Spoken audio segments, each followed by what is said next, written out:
Ethan met Emily on a warm Thursday evening at a local art gallery downtown. He was there for a client's charity auction.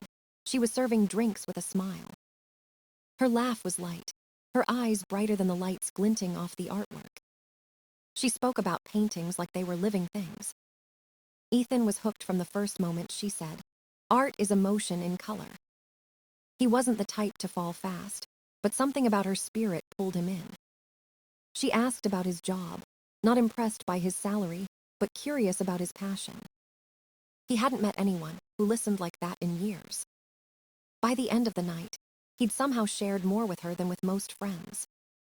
They exchanged numbers with the easy promise of, "Let's talk again." By the end of the week, they'd already had 3 dates. She loved cafes with chipped mugs and walls covered in local art. He loved how she made everything feel extraordinary, even traffic lights and street buskers. Within a month, they were officially together. Emily told Ethan she felt like she'd known him for years. He felt the same. She said love was meant to be wild, not measured. He believed her. She rented a tiny studio apartment with peeling paint and a view of a brick wall. Her landlord was raising rent, and she was barely getting by. One night, over Ethan's homemade pasta, she sighed and said she hated living alone. "It just makes more sense if I move in," she whispered gently. "We're always together anyway. Why pay double the rent?" Ethan hesitated, but only for a moment. She smiled and kissed him, soft and certain. That smile erased any doubt. 3 months after meeting, Emily moved into Ethan's sleek, modern condo. She arrived with a few suitcases, dozens of canvases, and endless energy. She filled the space with laughter and tubes of paint that rolled under furniture. Suddenly, his silent, perfectly arranged home felt alive. She hung her unfinished paintings on the walls like evolving stories. Ethan watched her work for hours, lost in strokes and shades. He'd never known someone who lived so purely for passion. She said life was too short for half-dreams. Ethan believed her again. He started to think he'd found balance, logic and passion, stability and fire. Emily talked often about becoming a real artist. Gallery shows, collectors, her name printed in elegant cursive on exhibit walls. She joked about him being her someday success story. He laughed, thinking it was just romance. He didn't know that love, to Emily, was already a transaction. But for Ethan, in those days, it all still felt like magic. He didn't see the cracks forming beneath the color. Not yet. The first time Emily asked for help, she made it sound so reasonable. She said she needed better brushes, better canvases, better tools. "Just for a while," she promised, "until I start selling." Ethan didn't hesitate. He believed in her dreams, her talent, her future. He handed over his credit card, smiling at her excitement. She kissed him like he was saving her life. That kiss made it easy to say yes the next time. Then the next. Soon, Emily quit her part-time job at the boutique gallery. She wanted to focus full-time on her art. Ethan nodded, proud to be part of her journey. She called it an investment in love and potential. He didn't know how expensive that investment would become. He covered her car payment, groceries, phone bill, gym membership. She said organic food inspired creativity. She said a nice car made good impressions on gallery owners. He paid because he thought relationships meant support without limits. Emily wrote lists of every expense she needed covered. She spoke of art shows she couldn't miss, workshops that changed everything. Ethan paid for each one, seeing it as a brick in their shared future. He didn't realize he was the only one building anything. Within 1 year, his monthly expenses doubled. His condo felt less like home and more like an artist's warehouse. Paint stains ruined towels, furniture, bedding. She said mess was part of the process. He agreed, even when he had to replace his couch. While Ethan worked 10-hour days, Emily relaxed in coffee shops sketching. He'd come home exhausted to find her scrolling or trying new wine. She'd smile and say, "Art needs rest too." He tried not to resent it. He reminded himself that every great artist had struggled first. She reminded him of Van Gogh, Monet, Picasso. Not one of them had been funded by a boyfriend, but Ethan didn't think about that. She told him he didn't understand creative souls. He started believing that maybe he didn't. When he cautiously suggested a part-time job, she cried. She said he was crushing her dreams. He apologized, feeling guilty for doubting her. He bought her another set of paints instead. 2 years in, the numbers added up, but the art didn't. She sold only a few pieces, always for far less than they cost. But she had endless explanations about why success was just around the corner. She swore that love meant patience. She told Ethan he was her muse, her anchor, her everything. He wanted to believe it. He wanted to ignore the tiny voice inside him whispering, "This feels wrong." But Emily knew exactly how to quiet that voice. With a kiss, a tear, a promise that just a little more would make everything worth it. And Ethan always said yes.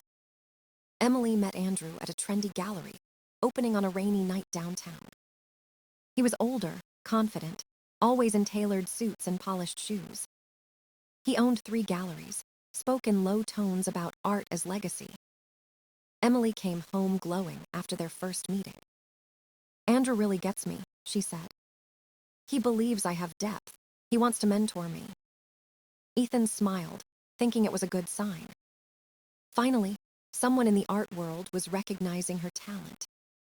He didn't know recognition would come at such a heavy cost. Soon, Emily was at Andrew's gallery 3 times a week. Then 4. Then every day. She called it creative immersion.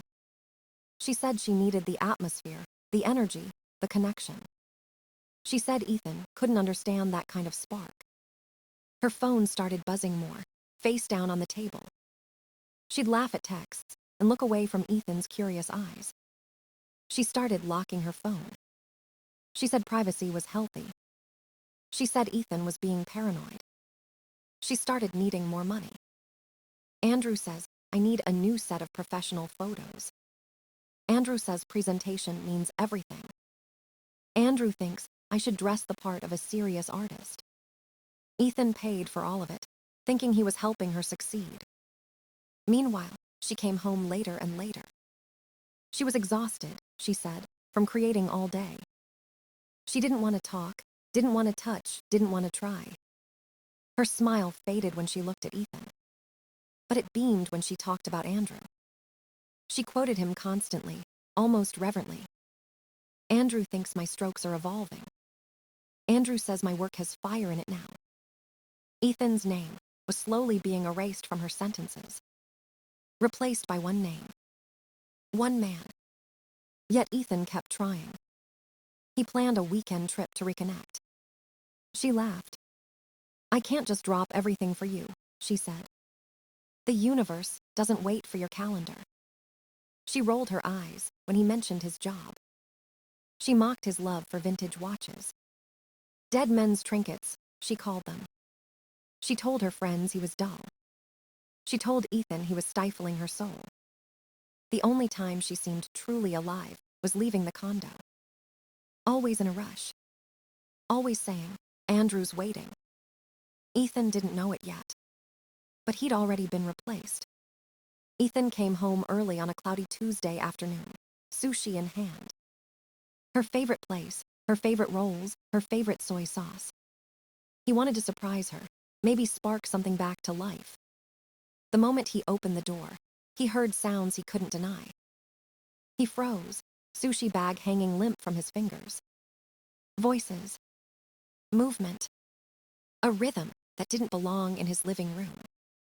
He walked closer, every step heavy but unstoppable. There they were. Emily and Andrew, tangled on the couch he'd paid for. The canvas-wrapped gift for her birthday still hung above them. Emily saw him first, but didn't flinch. She looked annoyed. "Seriously, Ethan, why are you home?" As if his presence was the intrusion. as if she wasn't the one destroying him in broad daylight.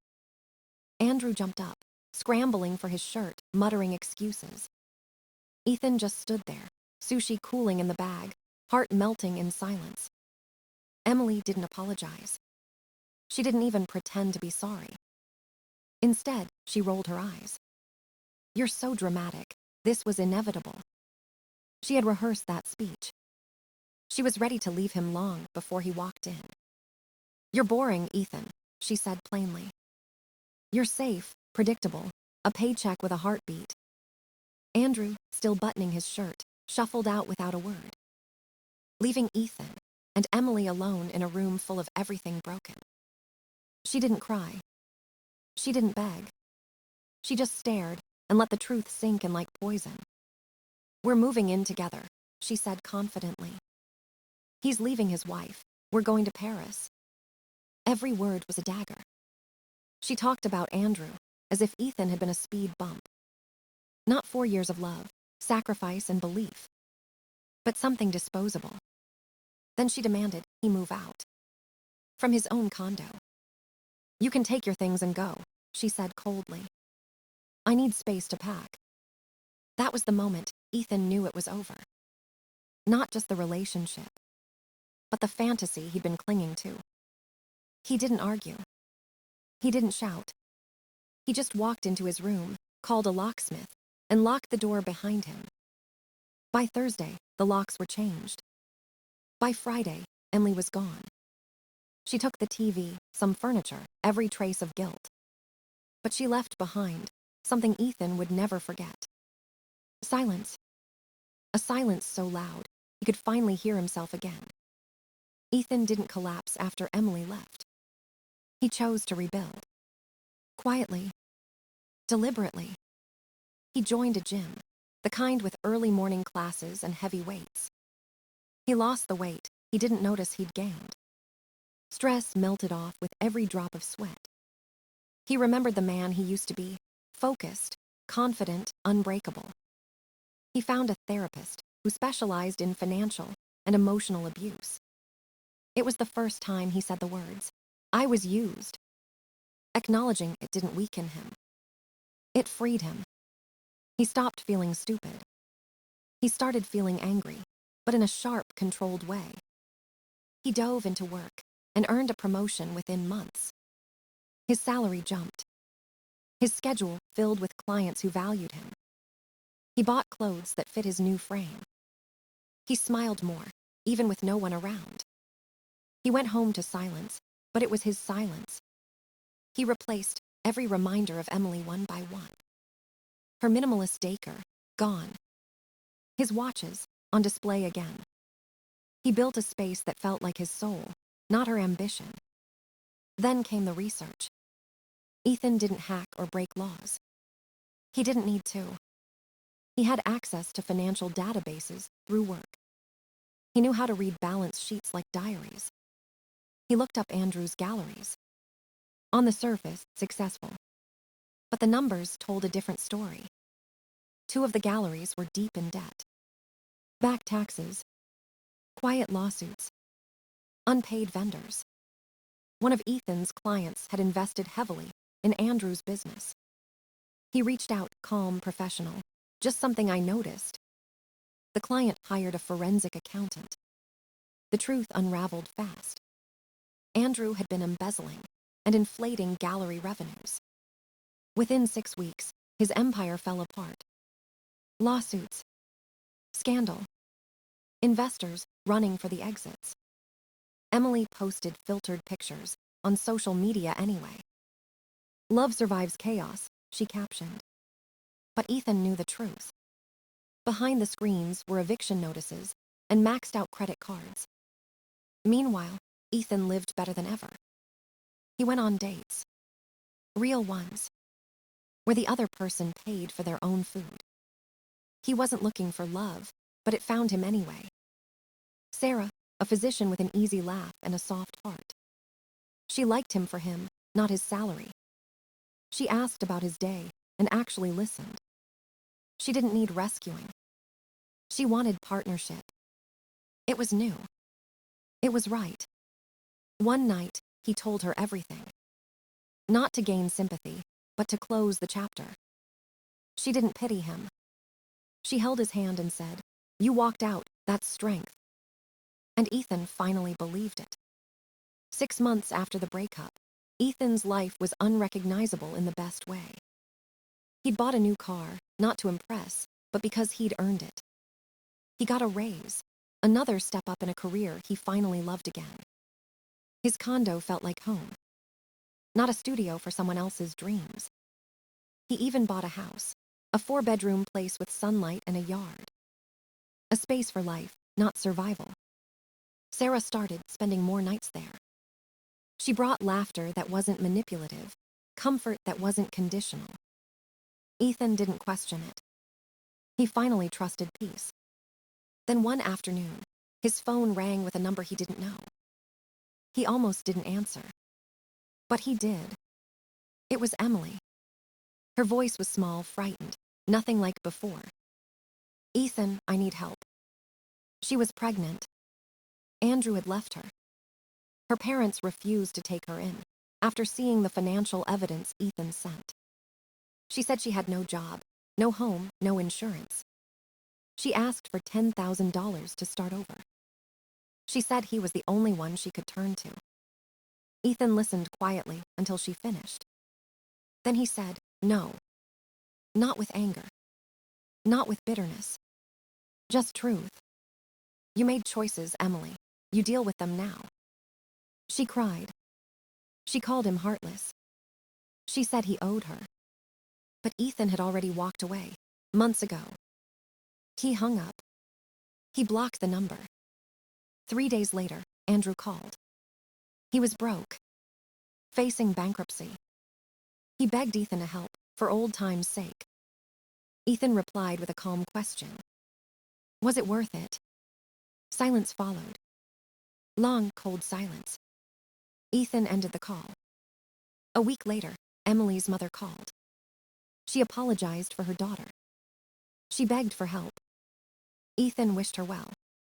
Then hung up again. He owed them nothing. A year later, Ethan and Sarah stood in their garden, planting tomatoes. He laughed, realizing he didn't even like tomatoes before. Life had grown around him, not because someone else made it happen, but because he did. No revenge plots. No dramatic confrontations. Just better days, built on quiet resilience. Emily now lived with a cousin in a small town, working retail. Andrew fixed cars in his brother's shop. Both trapped in the consequences they created. And Ethan. He was free, financially, emotionally, spiritually. He'd learned the most powerful truth of all. The best revenge isn't destruction. It's indifference. It's success. It's joy without explanation. Ethan didn't look back. He stopped wondering what Emily was doing, or who she blamed next. He stopped justifying the pain she caused. He just lived, fully, freely, and without fear. He woke up early, not because he had to, but because he wanted to. He invested in his future, not in someone else's illusions. He learned that love doesn't drain you. It balances you. He held Sarah's hand under quiet sunsets, realizing peace was once a stranger to him. Now it was home. He understood that some people enter your life as lessons. Their exit is the reward. Emily and Andrew weren't villains in his story anymore. They were chapters. Closed. The past didn't hurt him anymore. It shaped him. And every morning, as the sunlight touched his walls, Ethan smiled. Not because life was perfect, but because it was honest. And he had chosen it.